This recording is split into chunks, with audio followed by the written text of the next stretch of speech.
Hey friends, I'm Yash and welcome to the first episode of the Ultimate UCAT Guide. Now this is part 3 of the first episode in this series and today we'll be discussing quantitative reasoning. If you have not watched part 1 and 2, they'll be linked on the screen somewhere and in the description below. It's not imperative that you know what I discussed about verbal reasoning and decision making in parts 1 and 2, but then if you're interested in those sections, feel free to check them out. Getting right back into today's topic. If there is one thing I wish you took away from this video, it would actually be a calculator tip. After an operative, the on-screen calculator will not accept point X as a valid decimal input. Point X, by the way, is generally how we IB or A-level students input decimals into the calculator. After an operative, plus, minus, division and multiplication, for a decimal, you will need to input 0.1, for example. An input of 0.1 can be given for literally every other scenario. Another calculator tip that I found quite useful was regarding the memory on MRC function. Though the MRC memory function is quite useful and rather great, if you can deal with numbers in the hundreds or even thousands, either remember it or actually write it down on paper. As we IB or A-level students are generally unaware on how to use the memory function in the calculator, I find remembering or even writing down small numbers to be a better way to edit and refer to these values in the future. Now, swiftly moving over to percentages. When you're dealing with percentages and especially discounts, your percentage change should naturally be negative. On the contrary, if there is appreciation, your percentage change should naturally be positive. Though you mostly know this stuff, it's always a nice reminder to know that if you don't get a naturally negative percentage change for a discount and a positive percentage change for appreciation or anything like that, your answer is mostly wrong. This also refers back to the point that percentages are always calculated in reference to their starting point or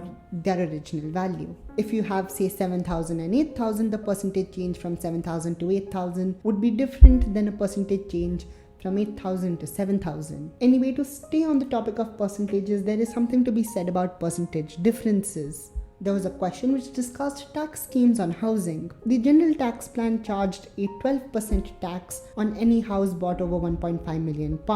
The updated tax plan, apart from the 12% tax originally, introduced a 15% tax for any house bought over £2 million. The question basically asked us to find the difference in tax paid between these two tax regimes. What I did in an impulsive move was to calculate the tax individually. Though this led to the right answer, which was £19,000, this entire process was rather convoluted. The easier way to do this was to apply a 3% tax, 15% minus 12%, on the extra million that would now be liable for tax. This question shows that the UCAT will always provide you enough information to solve a particular question, even if it does not do so explicitly. If you have to find out differences between multiple cells multiple times, these differences will almost always be given. What I also realized was that when I have a table in front of me, especially on paper, I tend to fixate on a particular column or a particular row. Even on paper and on the screen, what I try and do is take a step back, sit comfortably in my chair and look at the table as a whole, rather than fixating on a particular column or row. Anyway, I have digressed substantially and we need to move on. I have also learned something about intrinsic costs and extra costs that come up in quantitative reasoning questions. Extra stuff like VAT costs or delivery costs. In a particular question which demanded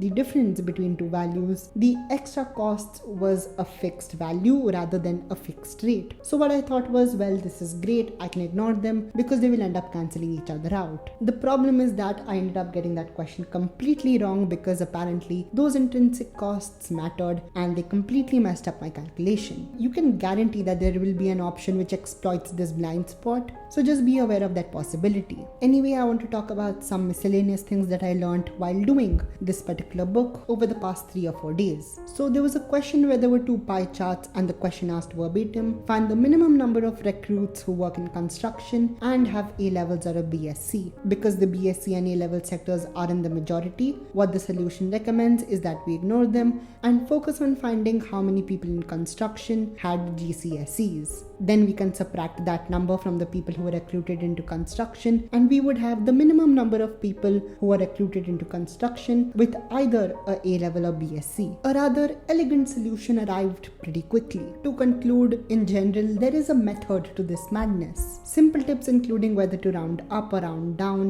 and being careful with which unit we round off to can be quite simple tips to have in our subconscious. Finally, if you have options which are in decimals and in multiples of 10, say options like 0.1124, 1.1124, 11.24, and 112.4. Just be careful of the numbers and the decimal places you happen to be using. I personally would do my calculations twice because in this particular scenario there is no real point of making an educated guess or rounding off to the nearest tenth or nearest hundreds. And that was that. Thank you so much for watching this video. Having said that, don't forget to watch part 1 and 2 of this episode, which will be linked on your screen right now and will be available in the description below. Do consider hitting the subscribe button if you have not already, and I'll hopefully see you in the next video.